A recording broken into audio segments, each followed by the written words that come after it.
ಅಯೋಧ್ಯೆಯಲ್ಲಿ ಇತ್ತೀಚೆಗೆ ಸ್ಥಾಪನೆ ಆಗಿರ್ತಕ್ಕಂಥ ರಾಮಲಲ್ಲಾನ ಮೂರ್ತಿಯ ಈ ಚಿಕ್ಕದಾಗಿರ್ತಕ್ಕಂಥದ್ದು, ಬಹಳ ಚೊಕ್ಕವಾಗಿರ್ತಕ್ಕಂಥದ್ದು, ಜೊತೆಗೆ ಎಷ್ಟು ಸೂಕ್ಷ್ಮತೆಯಿಂದ ಮಾಡಿರ್ತಕ್ಕಂಥ ಕೆತ್ತಿರ್ತಕ್ಕಂತಹದ್ದು ಇದು.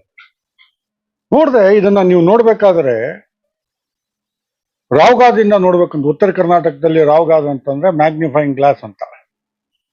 ಆ ರಾವ್ಗಾದಿಂದ ನೋಡಿದಾಗ ಇಲ್ಲಿ ಎಷ್ಟು ಸೂಕ್ಷ್ಮತೆಯಿಂದ ಇವರು ಕೆತ್ತಿದ್ದಾರೆ ಅಂತಕ್ಕಂಥದ್ದು. ಇದು ಕೆತ್ತಿರ್ತಕ್ಕಂಥದ್ದು ಅಂತಂದ್ರೆ ಮೆಟಲ್ನಲ್ಲಿ ಸಹಿತ ಆ ಕುಸುರಿ ಕೆಲಸ ಅಂತ ನಾವು ಹೇಳ್ತೀವಿ, ಆ ಕುಸುರಿ ಕೆಲಸವನ್ನು ಮಾಡಿರ್ತಕ್ಕಂಥದ್ದು. ಇಲ್ಲಿ ದಶಾವತಾರ ಇದೆ. ದಶಾವತಾರದಲ್ಲಿ ನಾನು ನೋಡಿದಾಗ ಜೊತೆಗೆ ಇಲ್ಲಿ ಆಂಜನೇಯ ಇದ್ದಾನೆ. ಆಂಜನೇಯನ್ ನೋಡಿದಾಗ ನಮ್ಗೆ ಇಲ್ಲಿ ಬಾಲ ಕಾಣುತ್ತೆ, ಬಾಲ, ಗದೆ. ಆಮೇಲೆ ಆಂಜನೇಯನ ನಮಸ್ಕಾರ ಮಾಡ್ತಕ್ಕಂತಹ ಶೈಲಿಯಲ್ಲಿದೆ. ಎರಡನೇದಾಗಿ ಇಲ್ಲಿ ಗರುಡ ಇದ್ದಾನೆ, ಗರುಡನಿಗೆ 2 ರೆಕ್ಕೆಗಳು. ಇಲ್ಲಿ ನೋಡಿರ್ತಕ್ಕಂಥದ್ದು ಚಿಕ್ಕದ ಅನ್ಸಿದ್ರು ಸಹಿತ ಇದು ನೋಡಿದ ತಕ್ಷಣ ನಿಮ್ಗೆ ಗೊತ್ತಾಗತ್ತೆ ಇದು ದಶಾವತಾರ ಅಂತಕ್ಕಂಥದ್ದು.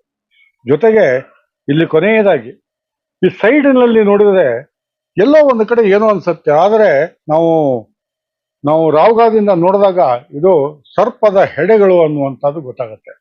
ಜೊತೆಗೆ ಇಲ್ಲಿ ಬುದ್ಧನ ಅವತಾರ, ನಾವು ಬುದ್ಧನ ಅವತಾರವನ್ನು ಸಹಿತ ಒಪ್ತಕ್ಕಂತಹದ್ದು. ಹಾಗಾಗಿ ಇಲ್ಲಿ ಬುದ್ಧ ಜ್ಞಾನದ ಸಂಕೇತ ಅದು. ಹಾಗಾಗಿ ಬಹಳ ಅದ್ಭುತವಾಗಿ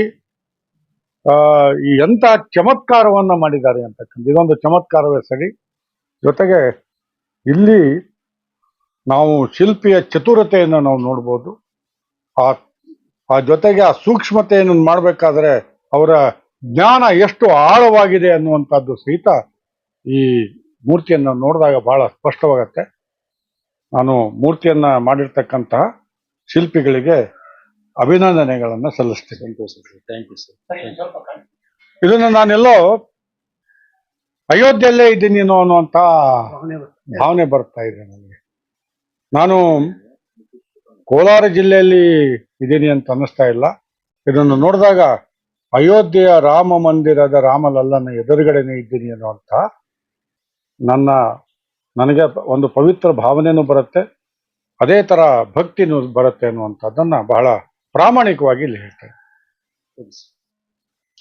ಇದು ಸರ್ ನಮ್ಮ ಚಿಕ್ಕ ಅಂಗಡಿಗೆ ಚಿಕ್ಕ ಪುಟ್ಟ ಗ್ರಾಮಕ್ಕೆ ಬಂದು ನಮ್ಮನ್ನು ವೀಕ್ಷಣೆ ಮಾಡಿ ನಮ್ಮ ಕೆಲಸವನ್ನು ಅದ್ಭುತವಾಗಿ ಇದೆ ಅಂತ ಒಂದು ಸ್ವಲ್ಪ ಹೃದಯ ತುಂಬಾ ಮಾತಾಡಿದಕ್ಕೋಸ್ಕರ ಧನ್ಯವಾದಗಳು. ನಮ್ಮ ಸ್ವಾಮಿಗೆ ಮಹಾಲಕ್ಷ್ಮಿಯನ್ನ ದೇವರು ಕೊಡ್ತಾ ಇದ್ದೀನಿ. ಚಿನ್ನದ್ದು ಅಲ್ಲ, ಪೂರ್ತಿ ಚಿನ್ನ ಇಲ್ಲ, ಚಿನ್ನದ್ದು ಚಿನ್ನ ಐತೆ.